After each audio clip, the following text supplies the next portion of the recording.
Welcome to Academic Gain Tutorials.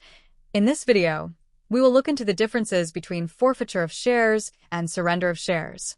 Forfeiture is the company's compulsory action to cancel shares, initiated when a shareholder fails to pay calls, resulting in the shareholder losing the shares and all paid-up capital.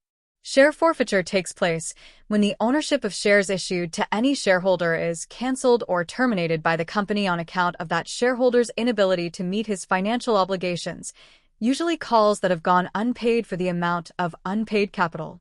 On the other hand, surrender is the shareholder's voluntary action to give shares back to the company, often because of inability to pay calls, and may or may not result in the shareholder getting their capital back.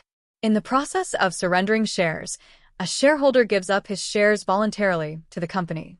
It involves the shareholder and not the company.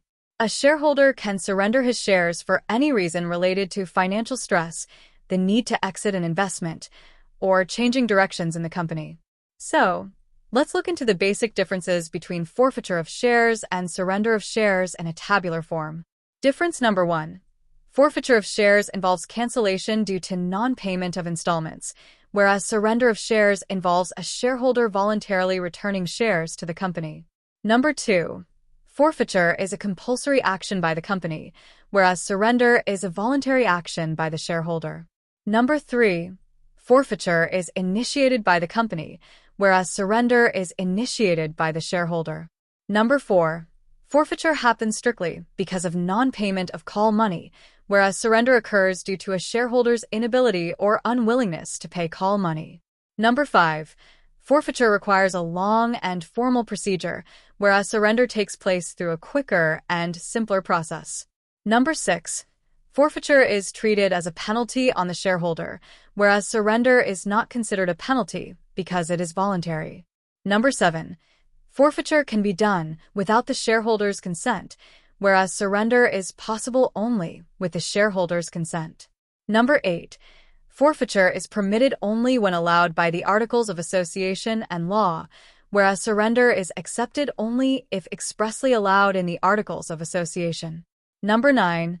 Forfeiture negatively affects the shareholder's reputation, whereas surrender does not harm reputation. Number 10. Forfeiture cannot be used as a shortcut to avoid other procedures, whereas surrender is often used as a shortcut to avoid forfeiture. Number 11.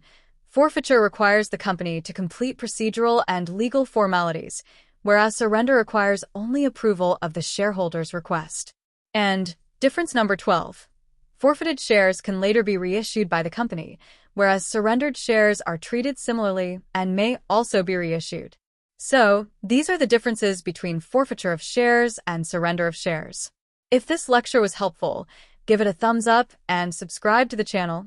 Thank you.